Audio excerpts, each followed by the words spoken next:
तो आज हम लोग जो है क्लास 10th के मोस्ट इम्पोर्टेंट चैप्टर 1 के एमसीक्यू करने वाले हैं। ठीक है, जो एकदम बोर्ड एग्जाम में यही पूछा जाएगा। तो देरी ना करते हुए पहले क्वेश्चन की ओर बढ़ेंगे, क्योंकि इसमें टोटल 70 क्वेश्चन है और वीडियो ज़्यादा लंबा ना हो, जिसके कारण मैं फटाफट से जल्दी जल्दी करवाने की कोशिश करूँगा। ठीक है ना। तो जो है यहाँ 1 नंबर क्वेश्चन में हम लोग का बोल रहा है कि आज जो है 20 तारीख भी है, तो मैंने भी कहा था कि 20 तारीख से स्टार्ट करवा दूंगा न्यू बैच। तो अगर आपको इसका वन शॉट भी चाहिए तो वन शॉट के लिए आप लोग कमेंट करो। ठीक है, 2-3 दिन के अंदर अपलोड हो जाएगा। तो फटाक से पहला क्वेश्चन की ओर बढ़ते हैं। तो पहला क्वेश्चन हम लोग का बोल रहा है, ऊपर दी गई अभिक्रिया किस प्रकार की अभिक्रिया है। तो ये जो है एक अभिक्रिया दिया हुआ है।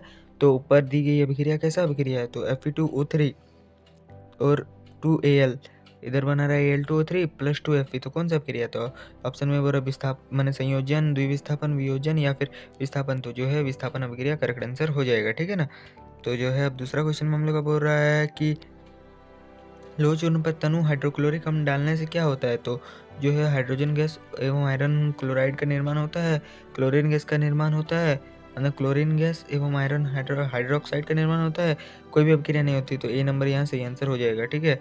तो अब तीसरा नंबर क्वेश्चन में बोल रहा है, नीचे दी गई अभिक्रिया के संबंध में कौन सा कथन असत्य है। तो कौन सा कथन असत्य है, तो ये जो है यहाँ पर सीसा सी जो है मतलब कार्बन उपचयित हो रहा है। तो कार्बन सीसा उपचयित हो रहा है, इसका जो है ऑप्शन हम लोग का हो जाएगा ए और 2, बिल्कुल ए नंबर सही आंसर हो जाएगा। ठीक है, यहाँ पर ये आंसर और ये आंसर सही मतलब कथन असत्य है। अब जो है 4 नंबर क्वेश्चन में बोल रहा है, रासायनिक अभिक्रिया में भाग लेने वाले पदार्थ को क्या कहते हैं। क्या कहते हैं, तो अभिकारक, उत्पाद, उत्प्रेरक या उत्पादक। तो अभिकारक कहते हैं, option number A correct answer हो जाएगा। ठीक है। तो जो है 5 नंबर क्वेश्चन में बोल रहा है, रासायनिक अभिक्रिया के फलस्वरूप बने पदार्थ को क्या कहते हैं। तो जो है उत्पाद कहते हैं। क्या कहते हैं, उत्पाद। तो आप लोग ये वर्मा का है क्वेश्चन और मोस्ट इंपॉर्टेंट क्वेश्चन है। ठीक है। छठा नंबर क्वेश्चन में बोल रहा है, किसी रासायनिक अभिक्रिया में उत्पाद का कुल द्रव्यमान अभिकारक के दो डैश होता है, क्या होता है, तो बराबर होता है। ऑप्शन नंबर ए सही आंसर हो जाएगा। इधर जो है द्रव्यमान मतलब अभिक्रिया के पहले जितना द्रव्यमान रहेगा उतना भी इधर अभिक्रिया के बाद भी होना चाहिए। ठीक है।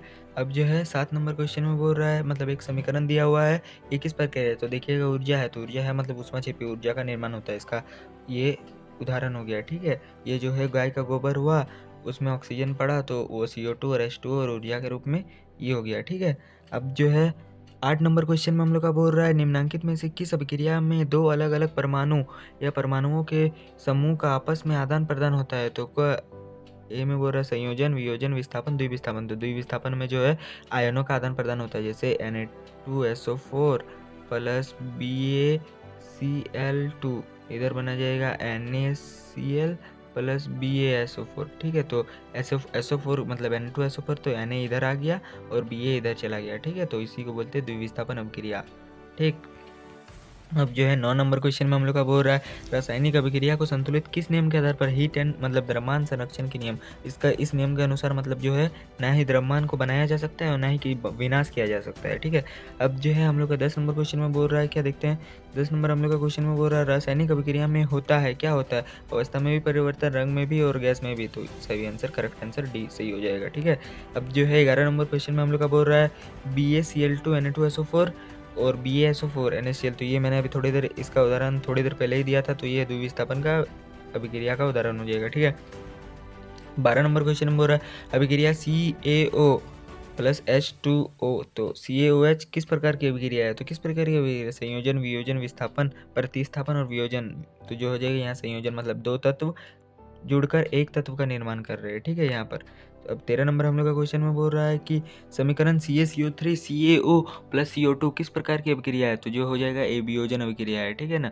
अब जो है 14 नंबर क्वेश्चन में हम लोग का बोल रहा है, अभिक्रिया Fe plus CuSO4 FeSO4 plus Cu किस प्रकार की अभिक्रिया है। तो जो है यहाँ पर वियोजन, संयोजन, विस्थापन, द्विविस्थापन। तो जो है यहाँ पर ये देखिए Fe है, तो यहाँ Fe इसको Cu को विस्थापित कर दे रहा है, तो विस्थापन अभिक्रिया सी नंबर सही आंसर हो जाएगा। ठीक है।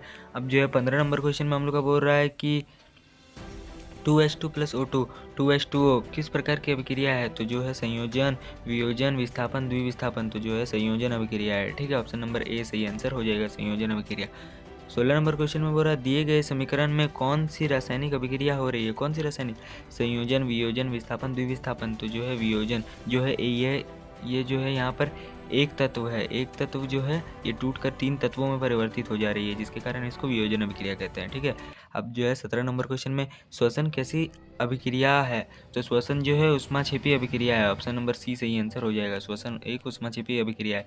तो इसमें हम आप लोग को जो है टोटल में 40 क्वेश्चन करवा दूंगा और बचे बाकी कुछ मोस्ट इम्पोर्टेंट क्वेश्चन जो है वो मैं बाद में करवाऊंगा। ठीक है। अब जो है 18 नंबर क्वेश्चन में बोल रहा है साग सब्जियों का विघटित होकर कंपोस्ट बनना किस प्रकार की अभिक्रिया है।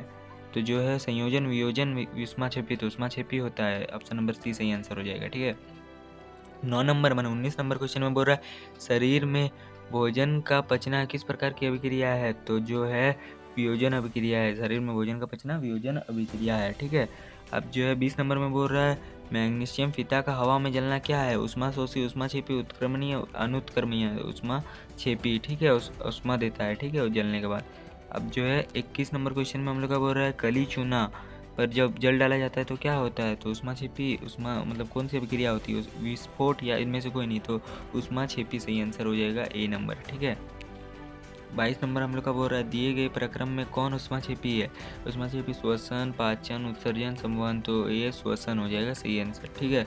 23 नंबर में बोल रहा है उपचयन में ऑक्सीजन की वृद्धि होती है। तो ए नंबर सही आंसर हो जाएगा। ठीक है। अब जो है 24 नंबर क्वेश्चन में बोल रहा है अपचयन में क्या होता है। ऑक्सीजन की कमी होती है। ठीक है। ये अपचयन का अभी मतलब जो है परिभाषा है, ऑक्सीजन की कमी होती है। 25 नंबर में बोल रहा है उपचयन अपचयन अभिक्रिया का दूसरा नाम क्या है। तो रेडॉक्स अभिक्रिया, इसको रेडॉक्स भी कहा जाता है। मतलब इसका मतलब होता है एक तरफ ऑक्सीजन की कमी होती है और दूसरी तरफ एक मतलब जुड़ जाता है। ठीक। 26 नंबर क्वेश्चन में हम लोग का बोल रहा है कि उपचयन को रोकने वाले पदार्थ को क्या कहते हैं। तो ऑक्सीकारक, अवकारक, प्रतिऑक्सीकारक सही आंसर हो जाएगा सी नंबर। ठीक है। 27 नंबर क्वेश्चन में बोल रहा है ये बुक का क्वेश्चन है, बिल्कुल इंपॉर्टेंट क्वेश्चन है। पदार्थ एक्स के विलयन का उपयोग सफेदी करने में होता है। एक्स का नाम क्या है। तो जो है कैल्शियम हाइड्रोक्साइड, कैल्शियम कार्बोनेट, मतलब कैल्शियम ऑक्साइड इसका नाम होता है। CaO इसका सूत्र होता है। ठीक है। अब जो है 28 नंबर क्वेश्चन में हम लोग का क्या बोल रहा है देखते हैं। 28 नंबर क्वेश्चन में हम लोग का बोल रहा है कि सोडियम सल्फेट और बेरिलियम क्लोराइड को मिलाने पर किस रंग का अवक्षेप बनता है। नीला, हरा, सफ़ेद। तो सफ़ेद रंग का अवक्षेप मिलता है। ये बुक से बुक में आप लोग थोड़ा पढ़िएगा तो मिल जाएगा आपको लिखा हुआ। ठीक है। अब जो है 29 नंबर क्वेश्चन में बोल रहा है कि अभिक्रिया ZnO+C Zn+CO किसका उपचयन होता है। तो जो है इसमें जो है सी का एक थोड़ा देर पहले मैंने यही क्वेश्चन कराया था और इसमें भी यही क्वेश्चन आ गया। ठीक है। अब जो है 30 नंबर में बोल रहा है अभिक्रिया CuO+H2 में किसका उपचयन होता है। तो ए में बोल रहा है CuOH2 या यहाँ तो H2 का जो है उपचयन होता है। ठीक है। इसमें ऑक्सीजन H2 में जुड़ जा रहा है। 31 नंबर में बोल रहा है दिए गए समीकरण में किस पदार्थ का उपचयन तथा अपचयन हो रहा है। तो किस पदार्थ का उपचयन तथा अपचयन। तो जो है बी नंबर सही आंसर हो जाएगा। Pb का जो है उपचयन मतलब अपचयन हो रहा है और PbO जो है यहाँ अपचयन हो रहा है और Pb मतलब C का जो है उपचयन हो रहा है। ठीक है। तो पहले उपचयन पूछा है इसलिए C और PbO सेकंड में आ गया। ठीक है। अब जो है हम लोग का बोल रहा है 30 नंबर हो गया। अगला क्वेश्चन बोल रहा है निम्नलिखित में से कौन सी अभिक्रिया नहीं होगी। तो जो है इसके लिए आपको सक्रियता श्रेणी, सक्रियता श्रेणी आपको पढ़ना होगा। ठीक है। तो जिसमें होता है कि जो सबसे अधिक,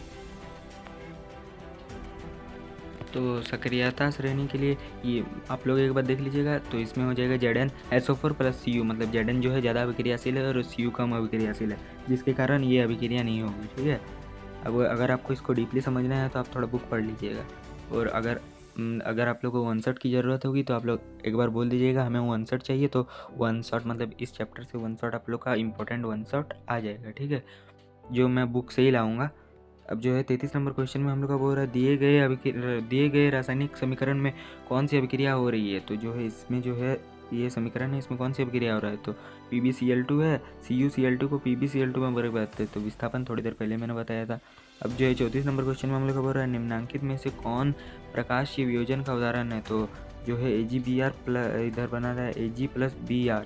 तो जो है यही वाला प्रकाशीय वियोजन हो जाएगा। ठीक है। अब जो है उसमें वियोजन अभिक्रिया का उदाहरण कौन है। CaCO3 को अगर हीट मतलब कैल्शियम कार्बोनेट को हीट देंगे तो CaO कैल्शियम ऑक्साइड और CO2 मतलब कार्बन डाइऑक्साइड बनाएगा। ठीक है।